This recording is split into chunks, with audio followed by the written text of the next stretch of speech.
აი მე მაგალითად დარწმუნებული ვარ, რომ უმეტესი პრობლემები, რაც დღეს ჩვენ გვაქვს, გამომდინარეობს სწორედ საბჭოთა ეპოქიდან.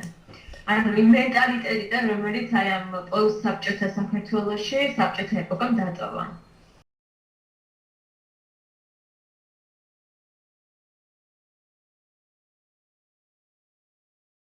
კატეგორიული უარყოფა, რომ როგორც რაღაცა მოროტების მანქანის და მეორე მხარე რაღაც გაიდეალება, როგორც რაღაცა სოციალიზმი, სადაც ყველა თანაბარი იყო და ყველა კარგად ცხოვრობდა, ანუ ხდები, ანუ სხვადასხვა პოლუსია, მაგრამ საბოლოო ჯამში ერთ და იგივე რაღაცას აკეთებს რა.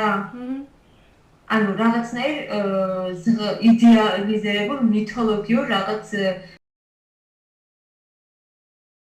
შინაგანი პროტესტი მქონდა ამ ცვლილებებთან დაკავშირებით და მინდოდა რომ რაღაცნაირად დამიფიქსირებინა ისეთი როგორიც იყო და როგორიც მახსოვდა.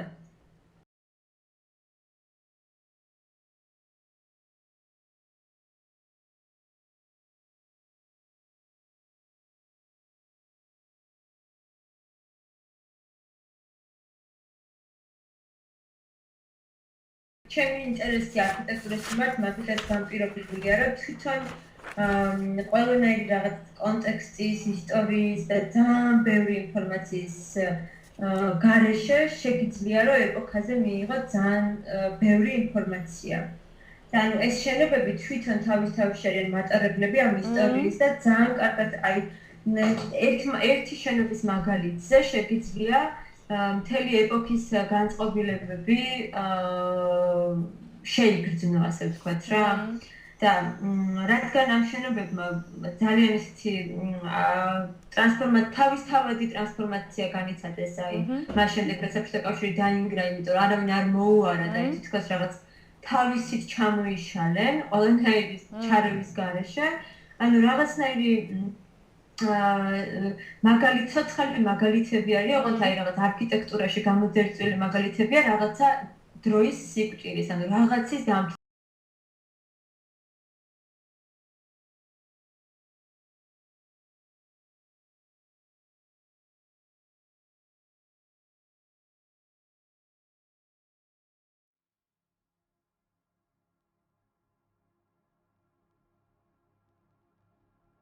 ეს ვიდეო ანუ შემთხვევით ვიპოვეთ მე და რეზო ჩვენ ანუ ჩემს აგარაკზე.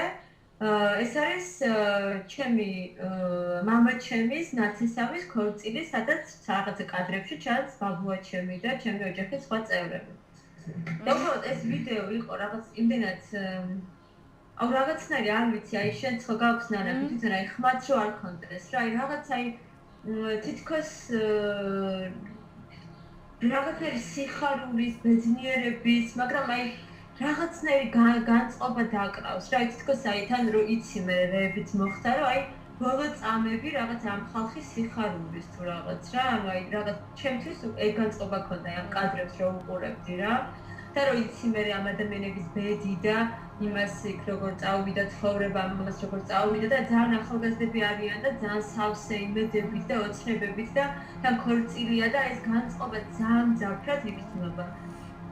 და მე რეზო მან უბრალოდ აი ესე რაღაცა ამ შთაბეჭდილებით გააკეთა ეს მუსიკა, რომელიც ანუ ემოციურ დონეზე ზუსტად გამოხატავს აი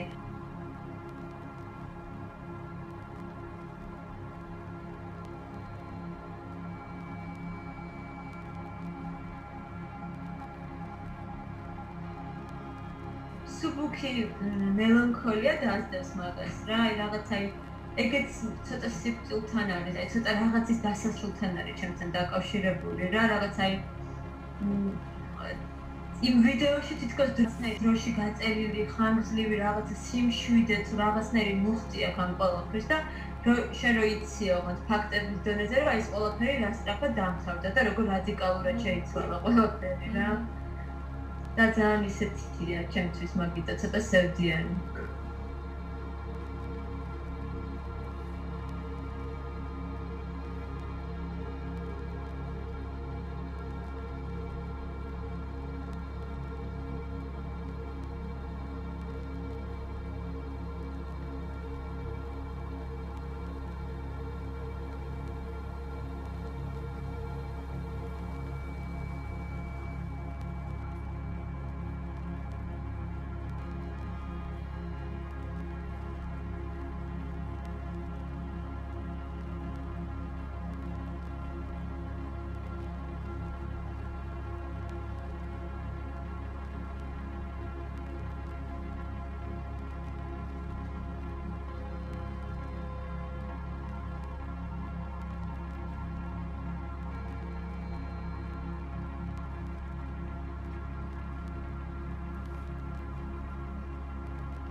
diese Menschen, junge Menschen da, diese Sache ist unbewusst einfach reingequetscht in die Seele, weißt du, genauso eklektisch wie Tiflis aussieht. Also, wieso wir Architektur so viel haben im Film? Weil Architektur zeigt Seele von Gesellschaft. Georgia architektonisch ist so eklektisch, genauso eklektisch sind diese Menschen.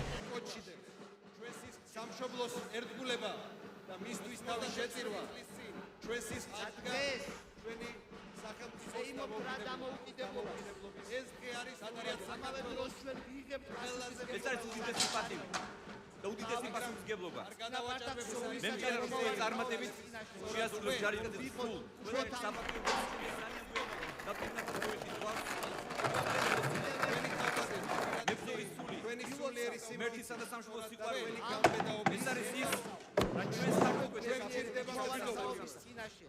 მაგრამ ვდიდობა, კეთილი იყოს ვეტერანი ჯარისკაცს და ოპერაციებს, რომლებიც ქვეყნის წინსვლასა საქართველოს შეერაღებული ჩვენი ქვეყნის სახელმწიფო მერტი იყოს ამ დიდ დღესასწაულში. სწორედ ამ ასეთი ტიპის აქციებს და ასეთი ტიპის ინიციატივებს ვქონავთ ჩვენ, იმიტომ რომ ჩვენ კლავად საბჭოთა კავშირში ვართ. კლავად საბჭოთა კავშირში ვართ და არ ვაძლევთ ჩვენ დალიკო სვალებას რომ Das alles sozusagen steckt viel tiefer, als wir denken. Und ich weiß nicht, ob Sowjetunion steckt in uns, aber es steckt in uns, dass ein System kaputt geworden ist und neue noch nicht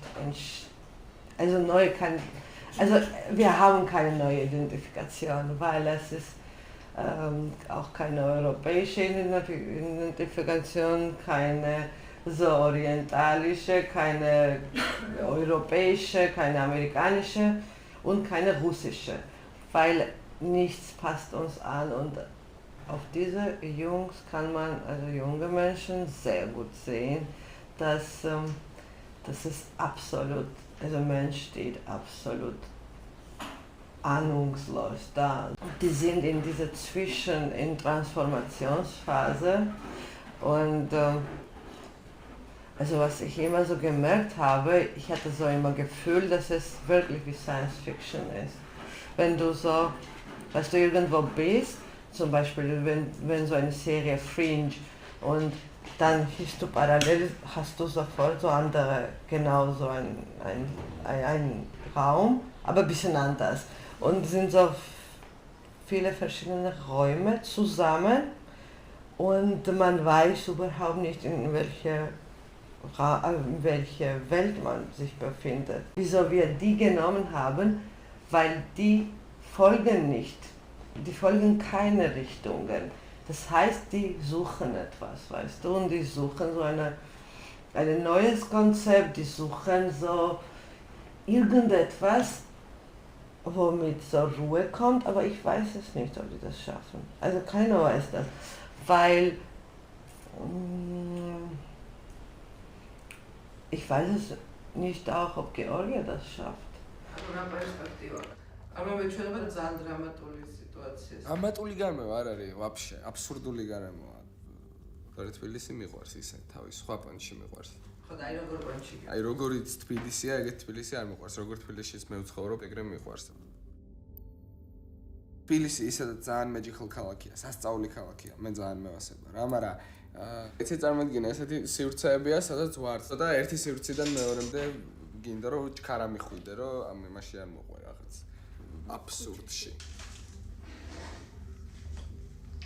Wir haben die getroffen, wirklich, wo noch nicht diese erwachsenes Leben reingekommen sind. Wenn die nichts schaffen und dann, wenn in 2 Jahren wir dahin fahren und die werden wieder so auf die Straße sein und skaten und von dieser Erfahrung wird kein Produkt mehr für unsere Welt, dann heißt das, die sind verloren und die waren schwach, weil dann fängt Depression an. Dann werden die falschen Schritte machen, dann werden die anfangen Drogen zu nehmen, aber so einfach, oder Alkohol trinken und dann werden die heiraten und Kinder kriegen. wir sind, also in sowjetischer Zeit, wir waren unter so eine hippokratische, lügnerische Imperium. Deswegen gesellschaftlich tätig könntest du nicht sein, weil das hieß, du bist zusammen mit so einem bösen Imperium, der Menschen tötet und der Freiheit tötet und alles tötet. Deswegen, du warst immer alleine, isoliert zu Hause. Und das war Rebellion, weißt du? Also das war der einzige Zustand von Rebellion und von gesellschaftlich tätig zu sein. Jetzt, wenn das nicht mehr totalitäre Welt ist, jetzt deine Funktion als Mensch oder Künstler ist mehr gesellschaftlich tätig zu sein und weniger sozusagen isoliert zu sein. Und das ist der Punkt, so traurige Punkt, das ist zu schwer, diese Wandlung zu machen.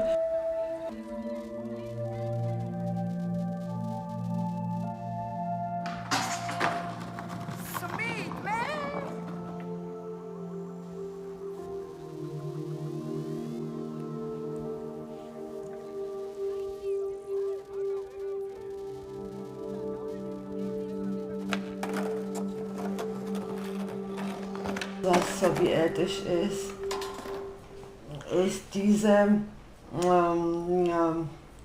dass zum Beispiel keiner will irgendeine eigene Verantwortung übernehmen.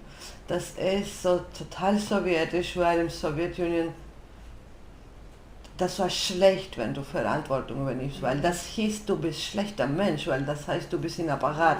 Deswegen so eine Wissenschaftler zu sein in der Sowjetunion hieß, dass du musst mit CK dastehen. Das ist so, deswegen wir dachten, dass alle Wissenschaftler sind schlechte Menschen, weil also alle Menschen, die Raketen ausgedacht haben, die waren sozusagen mit so Politbüro befreundet.